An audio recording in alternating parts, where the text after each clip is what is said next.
Hi అండి, ఎలా ఉన్నారు? నేను బాగానే ఉన్నాను. ఇప్పుడు నాకు స్టంట్ వేసిన 10 రోజులు 12 రోజుల్లోపే గృహప్రవేశం జరిగింది.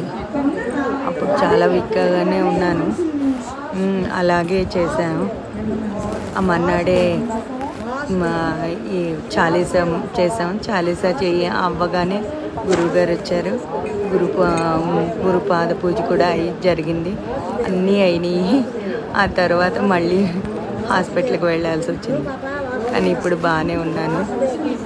ఓకే, ఏది ఫోటోలు ఏమీ తీయలేదండి, ఏమీ చేయలేదు. ఎవరు తీశారో కొన్ని వచ్చినాయి అంతే. అసలు ఏది పట్టించుకోలేకపోయాను. ఎంతో అనుకున్నాను, చేసుకోలేకపోయాను. ఏదో అలా పూజ మాత్రం బాగానే జరిగింది అంతా.